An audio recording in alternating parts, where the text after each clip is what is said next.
పెళ్లిలో అడ్డంగా దొరికిపోయిన మాణిక్యం, రోహిణిని ఇంట్లోంచి బయటికి గెంటేసిన ప్రభావతి. అసలు ఇదంతా ఎలా జరగబోతుందో తెలుసుకోవాలనుకుంటే ఇప్పుడే మన ఛానల్ని సబ్స్క్రైబ్ చేసుకొని పక్కనే ఉన్న బెల్ ఐకాన్ని క్లిక్ చేయండి.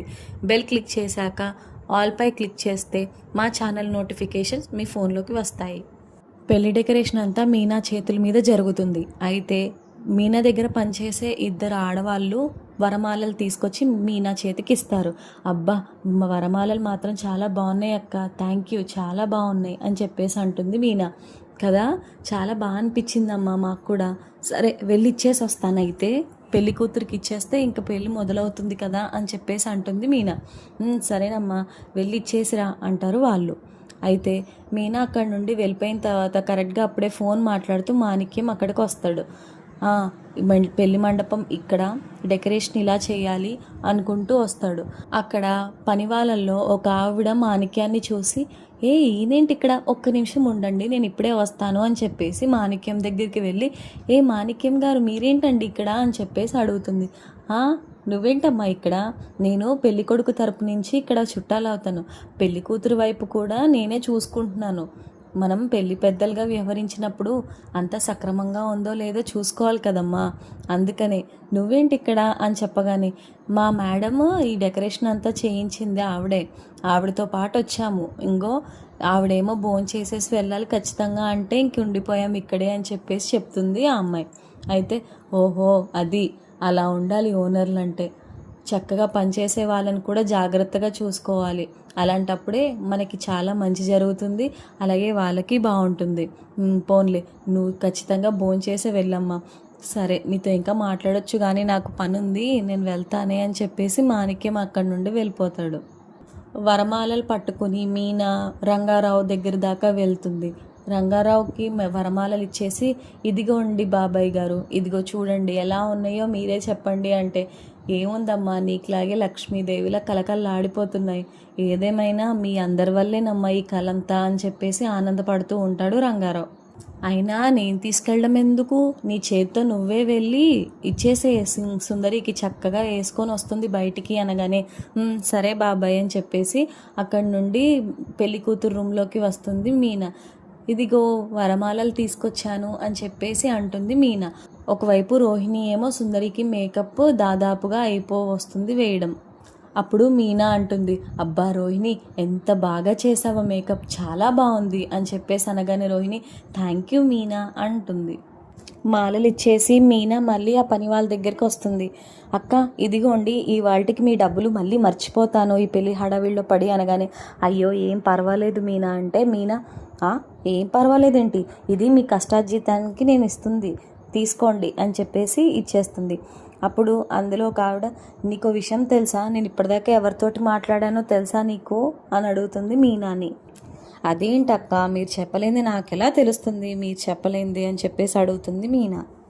అతను మీ ఏరియా చుట్టుపక్కలే ఎక్కడో ఉంటాడు, కానీ చాలా మంచి మనిషి, ఎవరికైనా సరే చక్కగా సహాయం చేస్తాడు, మంచిగా మాట్లాడతాడు అంటే, నువ్వు ఎప్పుడు చెప్తూ ఉంటావు కదా అతనా, ఓహో అతను మేనల్లుడి పెళ్ళా, సరే సరే సరే అయితే నేను వెళ్తాను అక్క, మీరైతే భోంచేసేసి వెళ్ళాలి అని చెప్పేసి అంటుంది మీనా.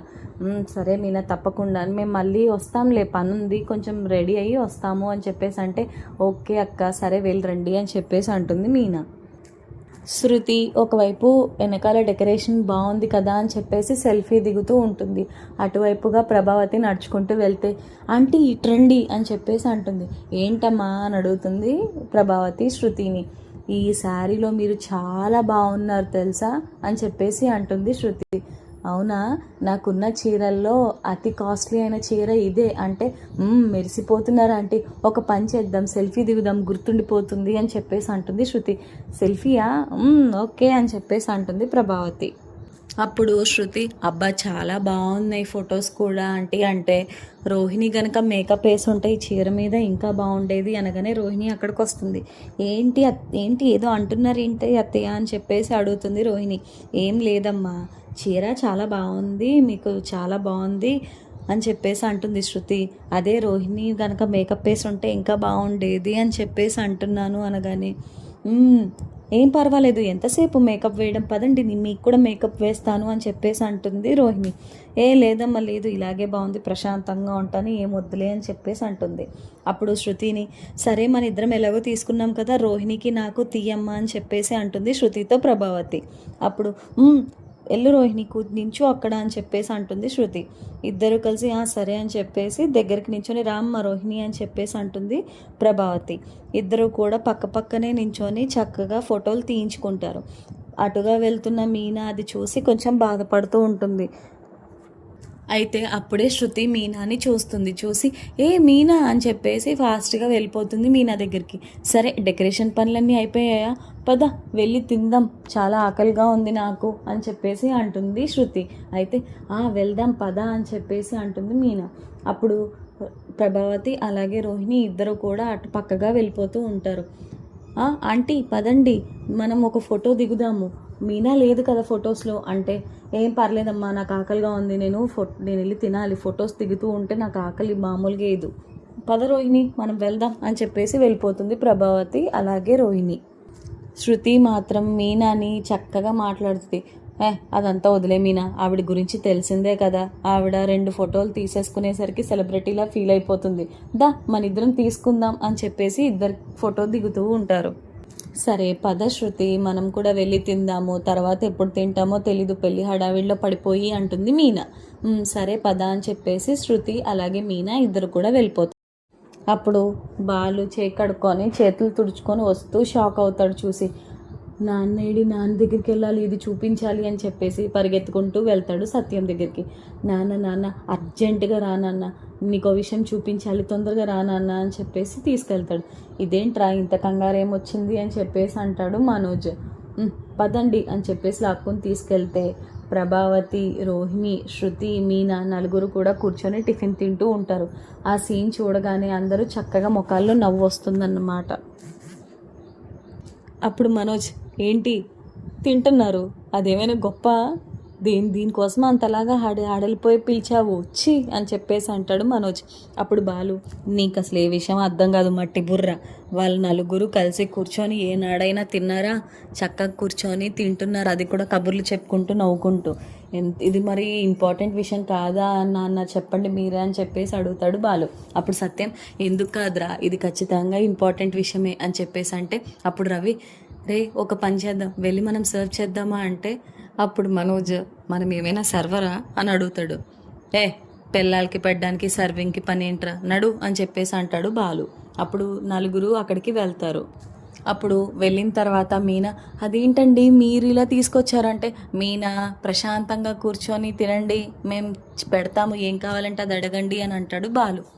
మావయ్య మీరు కూడానా అంటే, ఇంట్లో ఎలాగో మీరే కదమ్మా చేసి పెడతారు, ఇక్కడైనా మమ్మల్ని ఏదో రకంగా వడ్డించని అని చెప్పేసి అంటాడు. నువ్వు కూర్చోమ్మ మీనా తిను అని చెప్పేసి అంటాడు సత్యం. ఆ భోజనాల దగ్గరికి వస్తాడు రంగారావు. వచ్చి, ఓహో పిల్లలకి మొగుళ్ళు వడ్డిస్తున్నారా, ఇలా ఉండాలి అన్యోన్య దాంపత్యం అంటే అని చెప్పేసి పొగుడుతాడు రంగారావు. దాంపత్యం అన్న తర్వాత అలానే ఉండాలి, భార్యాభర్త ఎప్పుడు బాగుండాలి, అంతే తప్ప రోజు గిలికజ్జలు ఆడుతూ కూర్చుంటే ఆ దాంపత్యం ఎక్కడ నిలుస్తుందిరా, నీ భార్య నువ్వు చక్కగానే కదా ఉంటారు అని చెప్పేసి అంటాడు సత్యం. అప్పుడు అలాగే, ఇంకా ఆ టాపిక్ ఎందుకులే కానీ వెళ్దామా పైకి, పెళ్ళి మొదలవుతుంది అని చెప్పేసి అంటాడు రంగారావు. ఆ తర్వాత బాలు అలాగే మనోజ్ ఇద్దరు కూడా మాట్లాడుకుంటూ ఉంటారు. ఎరా మీ పార్లర్ అమ్మ మేకప్ వేస్తూ ఉంది, నువ్వేం చేస్తావు, ఖాళీకి ఇలాగే ఉంటావా అని చెప్పేసి అడుగుతాడు బాలు. చెప్పాను కదా డీలర్ వస్తున్నారు, ఆయన్ని పికప్ చేసుకొని మాట్లాడాలి, ఆ తర్వాత మిగతా పనులన్నీ చూసుకుంటాను, అయినా మీరు అంతా ఉన్నారు కదా పని చేయడానికి, నేనెందుకు అని చెప్పేసి అంటాడు మనోజ్. ప్రతిదానికి ఇలానే అంటావు నువ్వు, నేను దానికి ఎందుకు, నేను ఇలా చేస్తాను అలా చేస్తాను, నీ వంతు నీదే తప్ప ఎవరికి హెల్ప్ చేసే మొహమేనా నీది, ఏం మనిషివిరా బాబు నువ్వు అని చెప్పేసి అంటాడు బాలు మనోజ్ని. అప్పుడు మనోజ్, మీకులాగానే నాకు నాటకాలు ఆడడం ఏమీ చేత కాదు, నేనున్నది ముఖం మీద చెప్తాను, అది మీకు నచ్చదు అంతే అని చెప్పేసి మనోజ్ అక్కడ నుండి వెళ్ళిపోతాడు. వీటితో పెట్టుకుని అనవసరం కానీ ఏం చేస్తుందో ఏంటో మీనా అనుకుంటూ అలా వెళ్తూ ఉంటాడు బాలు. మీనా ఏమో తన పని తను చేసుకుంటూ ఉంటుంది. వాళ్ళ అత్తయ్య కనీసం తన్ని మనిషిలా కూడా చూడట్లేదు, నన్ను ఇంత బాధ పెడుతుంది అని చెప్పేసి చాలా బాధపడుతుంది మీనా. అయితే బాలు వచ్చి, ఏమైంది మీనా, ఎందుకు ఇలా ఉన్నావు అని చెప్పేసి అడుగుతాడు. అప్పుడు మీనా, ఏం లేదండి, ఫొటోస్కి కూడా నేను అత్తయ్యకి పనికి రానంట, అందుకని నాకు చాలా బాధగా అనిపిస్తుంది అని చెప్పేసి అంటుంది మీనా. అప్పుడు బాలు, ఏం పర్వాలేదు మీనా, మా అమ్మావతి గురించి నీకు తెలిసిందే కదా, ఆవిడకి ఎంతసేపు డబ్బు ముఖ్యం, అందుకనే అలా నీతో ఉంటూ ఉంటుంది. ఏం పర్వాలేదు, నువ్వేమి ఆవిడ గురించి ఏం పెద్ద బాధపడాల్సిన అవసరం ఏమీ లేదు. పైగా ఇవాళ నువ్వు ఎంత బుజ్జిగా ఉన్నావో తెలుసా, నా బుజ్జి మీనా అని చెప్పేసి అంటాడు. ఊరుకోండి, పదండి వెళ్దాం, మనం పనులు ఇంకా చాలా ఉన్నాయి, పెళ్ళి స్టార్ట్ అవుతుంది, ఇంకా అంతా పెళ్లి మండపం మీద ఉన్నాయో లేదో అన్నీ చూసి అన్నీ సమకూర్చాలి, పదండి అని చెప్పేసి అంటుంది మీనా. అప్పుడు రోహిణి మనోజ్ దగ్గరికి వస్తుంది. మనోజ్, నా మేకప్ వేయడం అయిపోయింది, నీకు ఏమైనా పని ఉందా అని చెప్పేసి అడుగుతుంది రోహిణి మనోజ్ని. లేదు, నేను ఇగో డీలర్ కోసం వెయిట్ చేస్తున్నాను రోహిణి, ఏం పర్వాలేదులే, నాకైతే ఏం పనేమీ లేదు, నీకేమైనా కావాలా అని అడుగుతాడు మనోజ్. లేదు మనోజ్, నాకేం అవసరం లేదులే, సరే నేను వెళ్తాను అని చెప్పేసి పక్కకు వస్తుంది. అయితే మీనాకి గుర్తొస్తుంది, అవును నన్ను విద్య రోహిణికి ఫోన్ చేయమని చెప్పింది, నాకు మర్చిపోయానేంటి నేను అని చెప్పేసి అనుకుంటూ ఉంటుంది.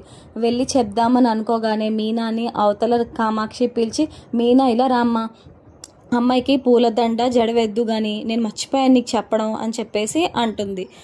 సరే పిన్ని పదండి అని చెప్పేసి వెళ్ళిపోతుంది మీనా. రోహిణి మాత్రం ఒకతే అలా నించొని ఉంటుంది. మాణిక్యమేమో కిచెన్లో అందరికీ వడ్డన చేస్తూ ఉంటాడు, అలాగే వండిస్తూ ఉంటాడు. అసలు ఏం జరుగుతుంది, అంతా బాగానే ఉందా లేదా అని చూసుకుంటూ ఉంటాడు మాణిక్యం.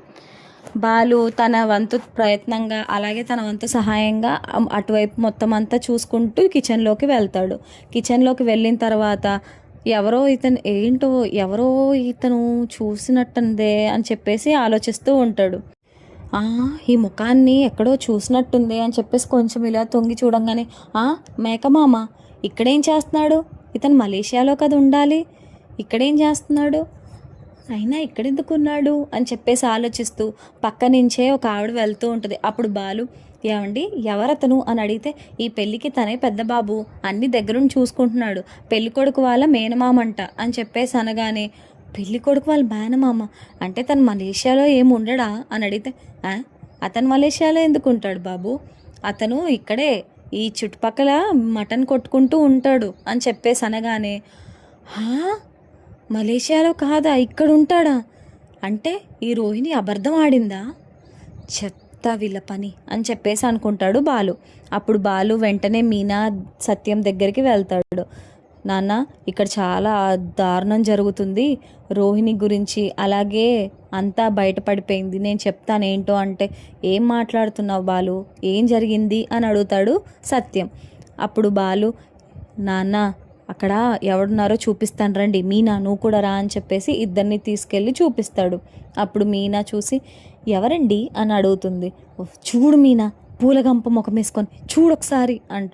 చూడంగానే అక్కడ మాణిక్యం కనిపిస్తాడు. మీనా కూడా షాక్ అవుతుంది. నాన్న నీకు గుర్తుందా, రోహిణి మనకి ఈయన మలేషియాలో ఉంటాడు అని చెప్పేసి చెప్పింది గుర్తుందా, కానీ ఇతను మలేషియాలో కాదంట, ఇక్కడే చుట్టుపక్కల ఎక్కడో మటన్ కొట్టు వ్యాపారంట, మటన్ కొడుతూ ఉంటాడంట ఇతను తెలుసా అనగానే సత్యం కూడా షాక్ అవుతాడు. ప్రభావతికి కూడా ఈ విషయం తెలిసి తను కూడా షాక్ అవుతుంది. ప్రభావతి అడుగుతుంది, ఏం చెప్తున్నావురా, నాకేం అర్థం కావట్లేదు అని చెప్పేసి.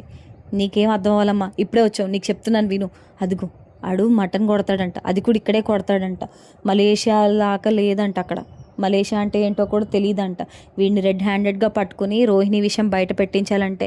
అప్పుడు ప్రభావతి, రోహిణి మంచిదిరా, అదేం చేసిందిరా, అది మలేషియా నుంచి కదా వచ్చింది అంటే, ఓసే అమ్మావతి నీకు ఇప్పటికీ బుర్ర ఎలగట్లేదా, పక్కకి జరుగు నువ్వు అని చెప్పేసి అంటాడు. మరి ఏమైందిరా అని చెప్పేసి అనగానే, నువ్వు నోరు మూసుకో ప్రభా, నువ్వు ఆగు, ఏదో చేస్తున్నాడు కదా బాలు అని చెప్పేసి అంటాడు సత్యం. బాలు వెనకాల నుంచే వెళ్ళి మేకమామ అని పిలుస్తాడు. వెనక్కి తిరిగి చూడగానే బాలు ఉండడంతో మాణిక్యం షాక్ అయిపోతాడు. మీరేంటి ఇక్కడ అని చెప్పి, ఎప్పుడు అబద్ధంగానే మిగిలిపోతుంది అనుకున్నావా, ఎప్పుడైనా సరే బయటపడుతుంది, అబద్ధం అనేది పెనుభూతం, ఎప్పుడు ఎలా బయటపడుతుంది ఎవరికి అర్థం కాదు, నీ మంచితనం కంటే ముందు నీ అబద్ధమే కనబడుతుంది నాకు అని చెప్పేసి అంటాడు బాలు. అంటే అది అని చెప్పేసి బొంకేస్తాడు మాణిక్యం. అప్పుడు బాలు, ఏం మాట్లాడుతున్నావు, మేకమామ మామూలోడువా నువ్వు, ఏంటి మలేషియానా? మలేషియా అంటూ మమ్మల్ని మోసం చేశావా అని చెప్పేసి అనగానే ప్రభావతి కూడా, వీడికి అసలు బుద్ధుందా, సిగ్గు ఏమైనా ఉందా, అసలు ఎవడ్రా నువ్వు, మలేషియా మలేషియా అని చెప్పి మమ్మల్ని మోసం చేసావు అంటే, ఈ లెక్కన రోహిణి కూడా మలేషియా నుంచి కాదా వచ్చింది అంటే, అంటే అలా కాదమ్మా అని అనగానే బాలు చెంప పగలగొడతాడు మాణిక్యంది. అప్పుడు మాణిక్యం, నిజం చెప్తాను నన్నేం చేయకండి అని చెప్పేసి అంటాడు మాణిక్యం. అప్పుడు బాలు, కదా నిజం చెప్పు, అసలేం జరిగింది, చెప్తావా చెప్పవా అని చెప్పేసి అడుగుతాడు బాలు మాణిక్యాన్ని. అప్పుడు మాణిక్యం, లేదు బాలు, నేను కావాలని చెప్పేసి నేనేం చేయలేదు, డబ్బు కోసం ఆశపడ్డాను, తను మామయ్య కింద నటించమంది నన్ను, అందుకనే నేను మలేషియా నుంచి వచ్చాను అని చెప్పి మీతో చెప్పమంది, అందుకే నేను అలా చేశాను అని చెప్పేసి చెప్పేస్తాడు మాణిక్యం. అయితే ప్రభావతి గుండె ఆగిపోయినంత పని అవుతుంది. అంటే నా కోడలు కూడా నాకేమీ డబ్బులు తెచ్చిపెట్టలేదా, అంటే ఉన్న మనిషి కాదా, ఈ లేని వ్యక్త, ఛీ అని అంటుంది. అప్పుడు సత్యం, నీకు అవి కాదు అవసరం, తను మనల్ని ఎంత మోసం చేసిందో అది కదా కావాలి, అయినా ఇలా ఎలా చేస్తారమ్మా, ఇంత బాధ పెడితే ఎలా కుదురుతుంది, ఇంత దారుణమా, అయినా అలా ఎలా మోసం చేయగలుగుతారు, ఒక ఆడదై ఉండి ఇంత దారుణాన్ని కొడిగడుతుందా, అవతల వ్యక్తి బాధలు అలాగే మనసులో గురించి అర్థం చేసుకోదా అని అంటాడు సత్యం. అప్పుడు మీనా, నాకు ఎప్పటి నుంచో డౌట్గానే ఉంది మావయ్య, నాకేదో జరుగుతుందని అర్థమైంది, కానీ సర్లే తర్వాత చూద్దామని నేను మా ఆయన ఆగాం, కానీ పెళ్ళిలో పట్టుబడ్డాడు ఇతను, ఇలా పెళ్ళిలో కాదు, ఇక్కడ పాపం సుందరి పరువు మొత్తం పోతుంది, ఏమైనా గొడవ పడ్డామంటే సుందరి పెళ్ళి కూడా ఆగిపోతుంది, అలాంటి పని ఏం జరగకూడదు, మనం సైలెంట్గా ఉందాం, మాణిక్యాన్ని సైలెంట్గా ఇంటికి పంపించేసి మనం ఇక్కడ పెళ్ళంతా అయిపోయిన తర్వాత అప్పుడు వీళ్ళ పని ఏంటో చూద్దామని చెప్పేసి అంటుంది మీనా. అప్పుడు సత్యం, బాగానే ఆలోచించావమ్మా, కానీ వీడిని చూసుకునేది ఎవరు అని చెప్పేసి అంటాడు. అందరం ఇక్కడ ఉంటే ఎవరుంటారు ఇంట్లో అని అనగానే రవి, నేను ఉంటానులే ఏం పర్వాలేదు, నేను ఉంటానంటే శృతి కూడా, నేను కూడా వెళ్తాను మా అంకుల్, నేను కూడా వెళ్ళి చూస్తాను, నేను రవి అతన్ని చూసుకుంటాము ఏం పర్వాలేదు అని చెప్పేసి అంటారు. అయితే సైలెంట్గా మాణిక్యాన్ని రవి అలాగే శృతి తీసుకువెళ్ళిపోతారు ఇంటికి తీసుకువెళ్ళి కుర్చీ దగ్గర కట్టేస్తారు. అయితే కట్టేసిన తర్వాత ఇక్కడ ఇంటి దగ్గర వాళ్ళు ఉంటారు, మండపం దగ్గర సత్యం, ప్రభావతి, బాలు, మీనా, మనోజ్ అలాగే రోహిణి ఉంటారు. రోహిణి మాత్రం ఎంతో సంతోషంగా అటు ఇటు తిరుగుతూ ఉంటుంది. తన్ని చూసి ప్రభావతికి ఒళ్ళు మండిపోతూ ఉంటుంది. మీనాకి కానీ బాలుకి కానీ తన పని చెప్పాలి అనే ఉంటుంది. అయితే తర్వాత పెళ్ళంతా ముగించుకొని ఇంటికి వచ్చేసిన తర్వాత అడుగుతుంది ప్రభావతి, ఏం జరుగుతుందే రోహిణి అని అడుగుతుంది. ఏమైంది అత్తయ్య అని చెప్పేసి అడుగుతుంది రోహిణి. ఏమైంది అత్తయ్య అంటావేంటి, నువ్వు మలేషియాలో లేవంట కదా, నువ్వు మలేషియా దానివి కాదంట కదా, ఎందుకు ఇన్ని అబద్ధాలు ఇన్ని నాటకాలు ఆడావని చెంప పగలగొడుతుంది ప్రభావతి రోహిణిది. అంటే అత్తయ్య అది అంటే, నోరు ముయ్యి, ఇన్నాళ్ళు ఆడిన అబద్ధాల నోరుతోనే మళ్ళీ నన్ను అబద్ధాలు ఆడతావా నాతోని, ఛీ, నీ గురించి వినాలంటేనే చాలా చిరాగ్గా ఉంది, అయినా అంత సిగ్గు లేకుండా అబద్ధాలు ఎలా చెప్తావు, ఇన్నాళ్ళు మీనాని ఎలా తిట్టాను నేను, అలాంటిది నువ్వే చాలా మంచిదాను అనుకున్నాను, ఇంత దారుణాన్ని కొడిగడతావా, ఇన్నిన్ని అబద్ధాల, ఛీ అని చెప్పేసి అంటుంది ప్రభావతి. అయితే సత్యం కూడా తిడతాడు రోహిణిని, అసలు ఏంటమ్మా ఇది, ఇంత దారుణంగా ఎవడైనా అబద్ధాలు ఆడతాడా, వీడిని తీసుకొచ్చి ఇంత నాటకాలు ఆడావా, చిచ్చి, ఇంత దారుణాన్ని కొడిగట్టావా, ఏ మనిషివమ్మా నువ్వు అని చెప్పేసి అంటాడు సత్యం. అప్పుడు మనోజ్, ఏంటి నాన్న అసలు జరిగింది ఏంటి అనగానే బాలు మొత్తం జరిగిందంతా చెప్తాడు. మాణిక్యం మలేషియా అతను కాదని, రోహిణి కావాలని నటించమందని, రోహిణి ఇతనికి డబ్బులు ఇచ్చిందని, అలాగే రోహిణి ఇక్కడ మలేషియా కాకుండా ఇక్కడే ఉంటుందని, మలేషియాకి తనకి ఎటువంటి సంబంధం లేదు అని చెప్తాడు బాలు. అదేంటి రోహిణి, ఇన్ని నిజాలా, ఇన్ని నాటకాలా, ఎందుకు రోహిణి, అసలు నీకు అసలు బుద్ధి ఏమైనా ఉందా, ఇంత దారుణంగా ఎలా మాట్లాడతావు, అయినా ఇలాంటివన్నీ ఎలా చేస్తావు, ఇన్ని అబద్ధాలా, ఛీ అని చెప్పేసి అంటాడు మనోజ్. అయితే చీచు తర్వాత, రే ఏంట్రా, ఇంకా ఏమైనా నిజాలు దాగుంటే చెప్పు, ఇప్పుడే చెప్పు, అప్పుడే నిన్ను వదిలేస్తాం, లేదంటే అప్పుడు నీ పని చెప్తాను అని చెప్పేసి అంటాడు బాలు.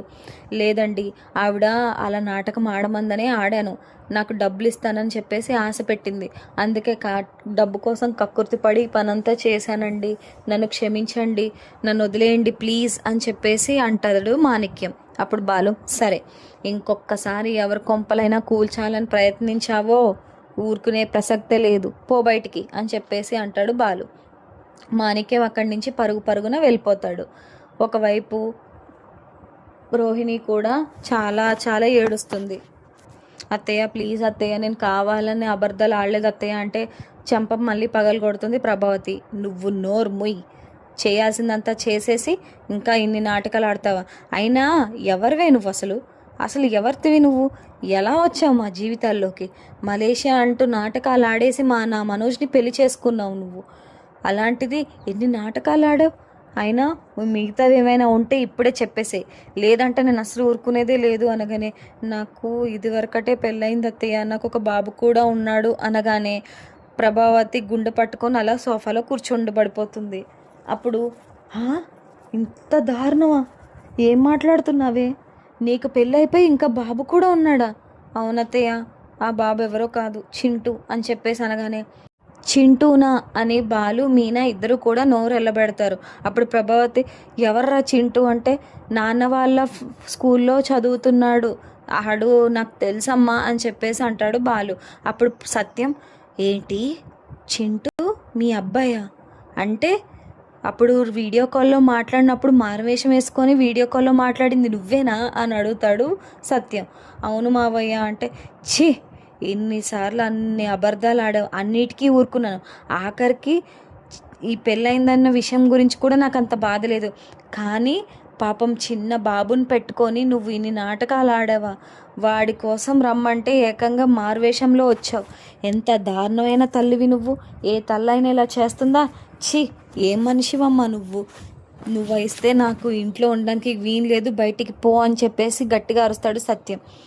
అయితే రోహిణి ప్రభావతి దగ్గరికి వెళ్ళి, అత్తయ్య నన్ను క్షమించండి అత్తయ్య, నేను కావాలని చేయలేదు అత్తయ్య, నాకు మనోజ్ అంటే చాలా ఇష్టం అని చెప్తుంది.